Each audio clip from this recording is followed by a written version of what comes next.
I noticed that you seem to have abandoned your trusty old Maxima line. What's the story on this new line?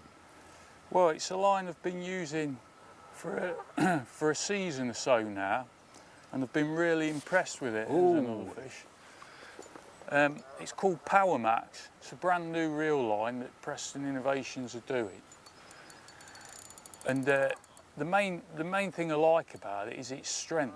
It really is strong for the given diameter.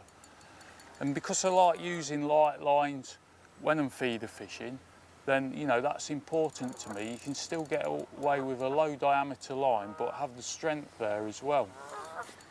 I think that the clutch mechanisms that we see on reels today are so good that you can afford to use a lighter line, can't you? Yeah, exactly right. Is very important in the reel is a front drag, because that's where the drag needs to be, because obviously the spool is on the front of the reel. I can't ever see any point now. I mean, I've been fishing for carp for 10 or 15, probably 15 years now, and you just can't see any need for back winding on a running fish. If you get yourself a decent reel, then there's no need to do that. It's just automatic fishing, really.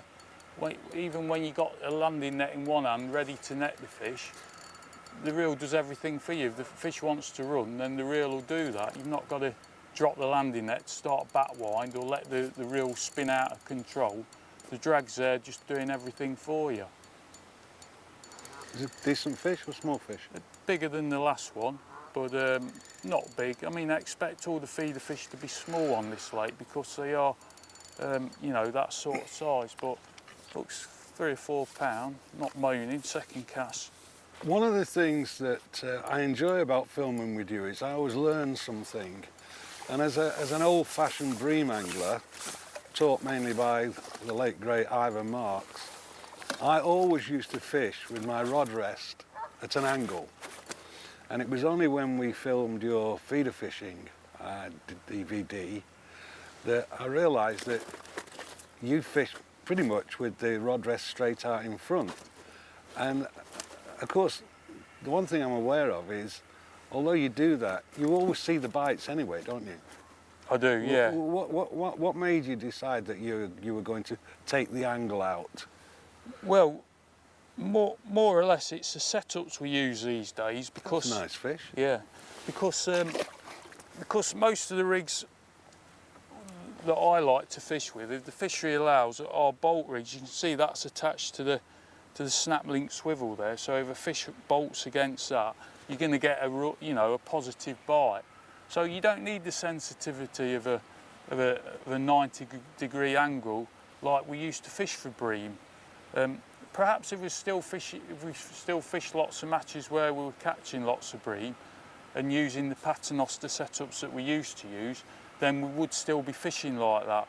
But because the way carp, takes a bait, then sensitivity isn't an issue really. If you left your rod alone, the bite would actually pull the rod in. So there's really no need to have that 90-degree angle. Well, I think there's another element as well, and we've talked about this before, and it allows you to cast more accurately, doesn't it? Exactly, yeah. That is the second reason why, most important reason why the rod is there, because you can see on this peg here, I'm casting slightly to my right. So by the time the lines hit the clip and the feeder's ready to touch down on the water, my rod will naturally be in that position. I'll stop the feeder with the rod in that position. It will land in the water nice and quietly, and then it's just a case of just putting the rod down on the rest in that position, ready to sink your line in, and then straight away you're ready for a bite. You've not got to swish the rod round in different directions. And see of course, that there? Yeah.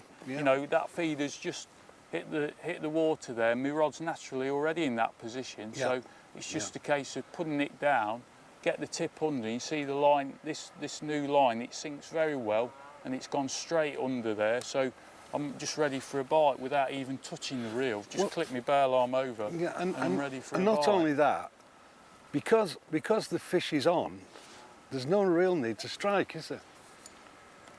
No, that's right. You know, that looked like a bite then, but it wasn't. It was just a line.